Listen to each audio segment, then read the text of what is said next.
Modi ji 56 inch का सीना है तो भिजा कर उठाकर लाओ।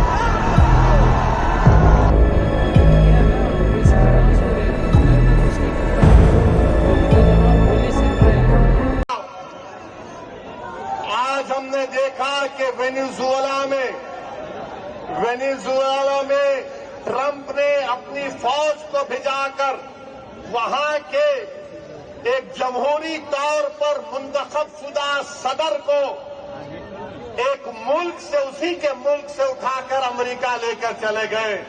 नरेंद्र मोदी जी, अमित शाह, देवेंद्र फडणवीस, जब ट्रंप अपनी फौज को भिजाकर वेनेजुएला से कदमी को उठा सकता है, जब सऊदी अरब यमन में मुखल्ला के पोर्ट पर बमबारी कर सकता है, मोदी जी हम आपको कह रहे हैं, आप पाकिस्तान में भिजाकर जो मुंबई की सड़कों पर साजिश करने वाले 9/11 के जालिम लोग हैं, चाहे वो मसूद अजहर हो या फिर लश्कर तैयबा का वो जालिम शैतान हो, मोदी जी 56 इंच का सीना है तो भिजा कर उठाकर लाओ।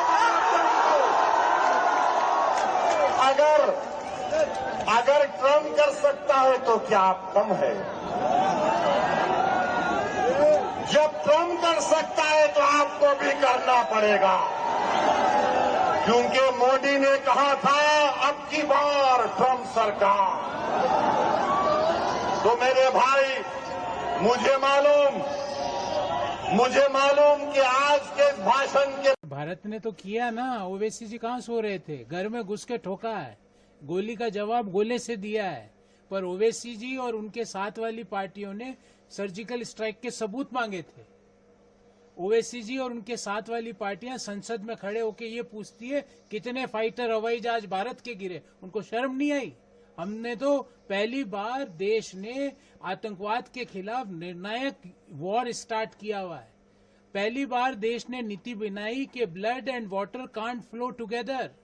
पहली बार देश ने बोला कि आतंकवाद की घटना को पाकिस्तान द्वारा हमला माना जाएगा और उसी के लहजे में जवाब दिया जाएगा।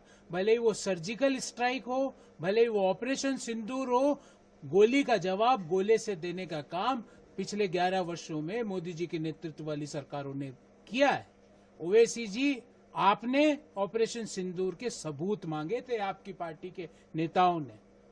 आप जिनसे संबंधित हो, जिनके साथ उठते बैठते हो, वो संसद में खड़े होके ये पूछते हैं कि ऑपरेशन सिंदूर में भारत के कितने हवाई जहाज गिरे।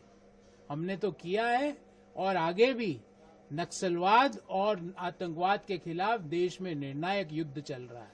गृह मंत्री जी ने देश से नक्सलवाद को खत्म करने की प्रतिज्ञा ली हुई है और प्रधानमंत्री जी ने आतंकवाद को खत्म करने का काम किया हुआ है। तो निर्णायक युद्ध चल रहा है।